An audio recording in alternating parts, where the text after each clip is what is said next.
Página 32. La inmortalidad potencial de la vía germinal.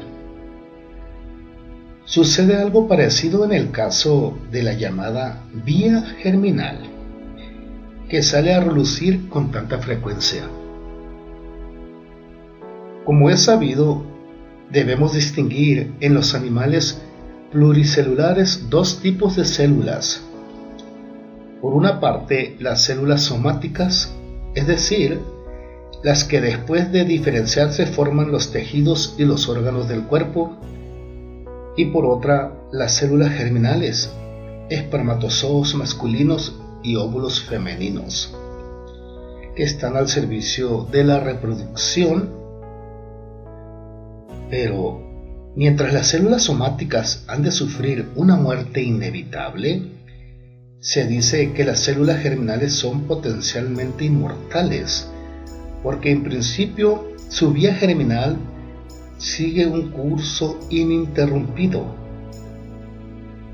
Entendemos por vía germinal la serie ininterrumpida de divisiones celulares desde las células sexuales iniciales, en la primera fase del germen, hasta las células germinales maduras del nuevo individuo adulto y su continuación, una vez reproducido en la idéntica fase de desarrollo que tiene lugar en la siguiente generación. Se tiene, pues, con independencia de la muerte de las células somáticas, una vía germinal descubierta y nombrada por primera vez por August Weismann, 1834-1914, que forma una cadena potencialmente ininterrumpida de generación en generación, con una secuencia continua de células germinales. De todos modos, aunque esta secuencia, esta continuidad en el camino, pueda caracterizarse realmente con la metáfora de potencialmente inmortal, no puede aplicarse el mismo calificativo a las células germinales en sí.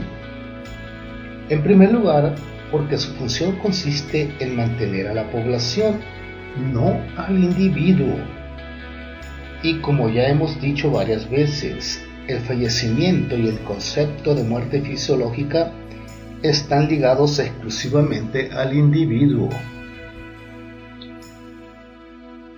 Tenemos que pensar además que, contrariamente a la vía germinal, las células germinales individuales tienen una existencia finita. También ellas pierden su individualidad, concretamente cada vez que el espermatozoo y el óvulo se funden, dando algo nuevo, el cigoto, perdiendo de este modo su existencia propia. Si se desea, pueden en este caso calificarse de inmortales no las células germinales en sí, sino las formaciones en doble hélice de sus núcleos celulares que transmiten continuamente de una generación a otra la herencia en forma de información genética. Estas dobles hélices, que nunca se forman de nuevo, sino que en cada división celular, mediante un efecto de matriz química, construyen una réplica de sí mismas de forma y estructura idénticas, están constituidas, como sabemos desde hace una serie de años, por moléculas de DNA, ácido desoxirribonucleico. Proporcionan de modo continuo y potencialmente ininterrumpido las instrucciones de montaje a partir de las cuales y mediante las cuales el organismo se va construyendo de modo correcto y según el plan previsto. Pensemos, sin embargo, que moléculas como las del DNA existen, pero no viven. Pueden dejar de existir, pero no debemos llamar a esto fallecimiento o muerte, porque estos conceptos son propios del individuo viviente y por lo tanto ya no son aplicables dentro de la unidad estructural que llamamos célula. Afirmar que el DNA del núcleo celular es inmortal solo se justifica si utilizamos expresamente la palabra en sentido figurado. Según Schiller, el espíritu imperecedero construye su propio cuerpo, y para los dualistas el alma es inmortal. Es un alma que, según Tomás de Aquino, da forma a un cuerpo adecuado para ella, pero perecedero, anima forma corporis.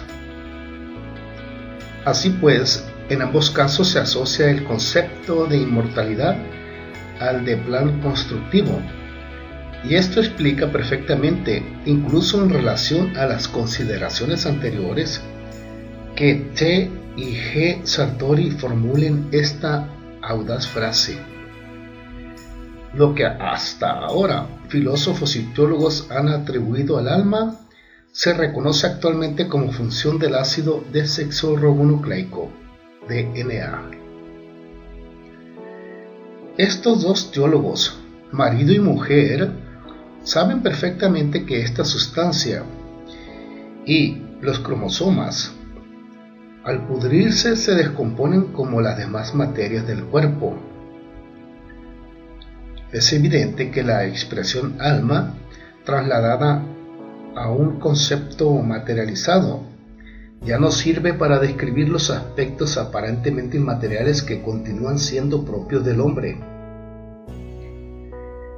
Pero estos aspectos no pueden dejarse de lado, aunque solo sea de forma puramente teórica.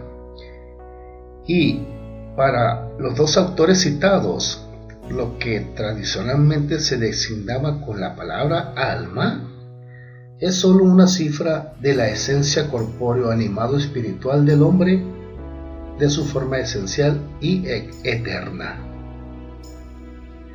De este modo renuncian a la diferenciación tradicional y dualista entre cuerpo y alma, y proponen una variante nueva y peculiar de la concepción monista, variante muy distinta de la que desarrolló Ernst Haeckel y algo parecida a la que sostuvo Carsten Brecht, pero más equilibrada que ella y sin sus extrañas ambiciones visionarias.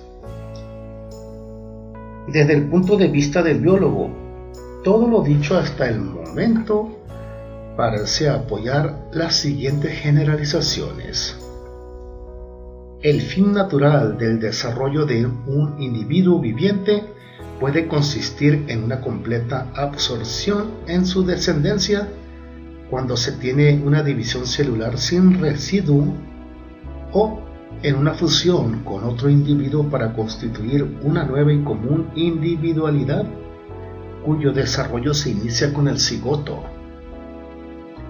Finalmente, puede consistir también en la muerte fisiológica, que se produce inmediatamente después del acto reproductivo o siguiendo a una fase de envejecimiento, fase a la que designamos con el nombre de senescencia. En los dos primeros casos, la extinción del plazo de vida equivale a la muerte. Consiste, como ya hemos dicho, en la pérdida de la propia individualidad de la existencia personal. En cambio, en el último caso se tiene la típica muerte por envejecimiento. Página 34.